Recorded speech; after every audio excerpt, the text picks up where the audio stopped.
It's Christmas Eve, but instead of joy, it turns into, well, your absolute worst nightmare. Yeah. A house fire, a frantic escape, and then silence. Yeah. And emptiness. Right. Because 5 children, they just vanish from the ruins of their home. Vanished. No trace, no bones found, nothing. Just gone.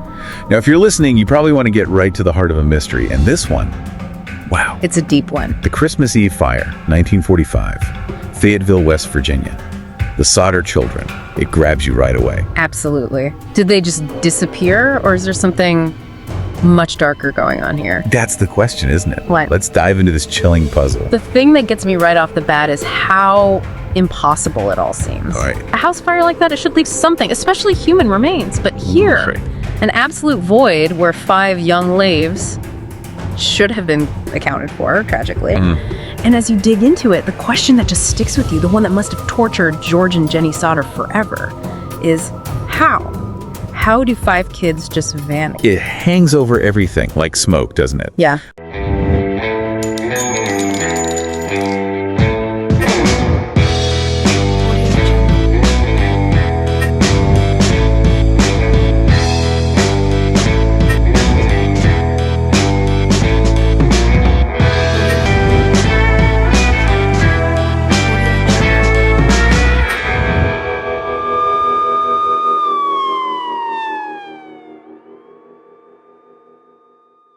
Okay, let's paint the picture. Yes, set the scene. Christmas Eve, 1945, Fayetteville, West Virginia. George and Jennie Sodder, they have 9 kids living with them at home. Big family. Huge. And then, middle of the night, maybe around 1 a.m., reports say, fire. Just erupts. Yeah, tearing through the farmhouse. George wakes up, smoke, shouting. He, Jennie, and 4 of the other kids manage to get out. Thank goodness for that, But it's a terrifying escape, and then the horror sinks in even deeper. because 5 of them didn't make it out. Maurice, Martha, Louis, Jennie, and Betty. They were seemingly trapped inside. Seemingly. But this is where it gets really strange. Completely breaks down, yeah. The fire department finally gets there way later than they should have, apparently. Right. They put out the fire, and what do they find in the wreckage where those kids should have been? Tell us. Nothing. Just ash. And we're not talking about, remains brained beyond recognition. No bones, no teeth, nothing. It was like those 5 children were ghosts, like they were never even there. How does that happen? It hits you hard, doesn't it? Yeah. A terrible fire, yes, but 5 people disappearing without a single physical trace. It defies logic. Exactly. So almost right away, the official story, Yeah. accidental fire, it just felt wrong, empty. And certainly the Sodders, you'd immediately start asking, okay, if they didn't die in the fire, what on earth happened? And given that total lack of physical proof, their refusal to just accept that official ruling seems, completely understandable to me. Absolutely. What they did next wasn't just denial. It was reacting to something that made no sense. They went looking for answers. Relentlessly, for years. Hired private investigators, searched everywhere. And that billboard. Yes, that famous billboard they put up with the kids' pictures.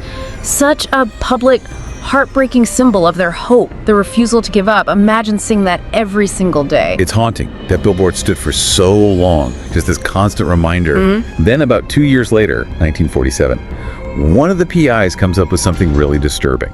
Okay. A witness, apparently, claimed they saw the Sodder kids alive, being driven away from the fire scene in a car. Driven away. Yeah.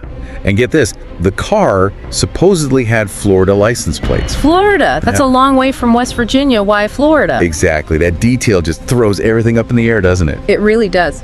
If that sighting was real, then the whole tragic accident idea just crumbles. Right. And you're suddenly looking at something awful like kidnapping. It becomes terrifyingly possible. But then, okay, who takes 5 kids?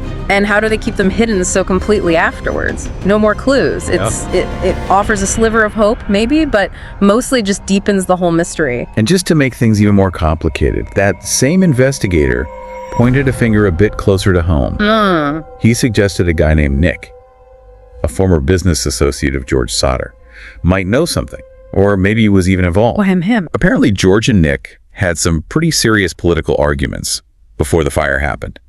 Big disagreements. Political arguments Yeah. leading to this. Could they have? Could it have escalated that badly? I mean, it introduces this whole other layer, this personal conflict angle. You have to wonder, could disagreements, even heated ones, really drive someone to do something so horrific? Was Nick involved somehow? It's a lead you definitely want to follow up, right? Yeah. What possible motive could there be? Yeah, what's the motive? Well, hold on. Here's a piece of information that just makes your head spin. Okay. Turns out, right before the fire, this guy, Nick, he increased the insurance policy on the Sodder house by $250. He did what? He increased the insurance, and George Sodder didn't know about it. Nick did it without his consent. Wait. Increase the insurance without permission. Huh? Right before the house burns down. Yep. Think about that. Why do that? Okay, no, not that. That sounds like a potential motive, doesn't it? Financial gain from the fire, the destruction, the presumed deaths. Exactly. But it gets even worse, doesn't it? Oh, it does. Because Nick, he actually served on the coroner's jury. No.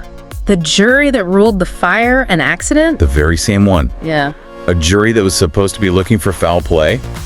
And here's a guy with a potential financial interest in the outcome sitting on that jury. That is, wow, a massive conflict of interest. Unbelievable. Right. A jury's supposed to find the truth, and maybe it's got someone on it who benefits if the truth isn't found. So what did the Sodders do? They must have taken this to someone. They did. They took all this, the insurance thing, Nick being on the jury, to the local prosecuting attorney, begging for a real investigation. And he basically blew them off. Blew them off. Yeah. Said something like he wouldn't go after people he knew personally in town.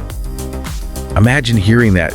Your kids are gone, you have this incredibly suspicious stuff, and the system just says, sorry, can't help. That just screams cover up, or at least a total failure of justice right there in the community. It does. Refusing to investigate because of personal ties. How many leads just died right there?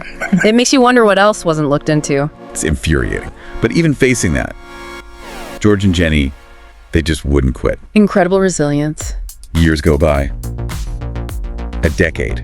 Every day marked by that emptiness, those 5 missing faces. 10 years of not knowing. Then out of the blue, something happens. Something that must have just jolted them. What was it? A letter arrives. This is maybe 10 years after the fire. Inside is a photograph A photograph. of a young man, and he looks strikingly like their missing son, Louis. Louis. After 10 years. And there's a note with it.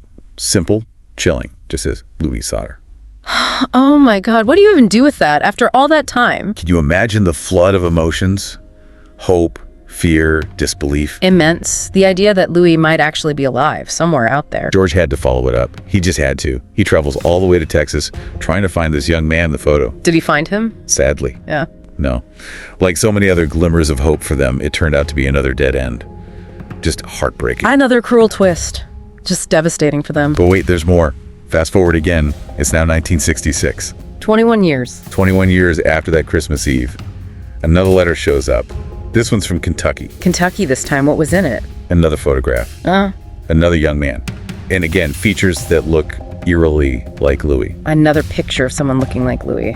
After all this time. Yeah. But this time, the letter. Unsigned. No return address. Nothing to trace. Just the photo. Why send it anonymously? What's that about? Right. It just adds another layer of weirdness, doesn't it? It really does. It amplifies the mystery. Is someone trying to help?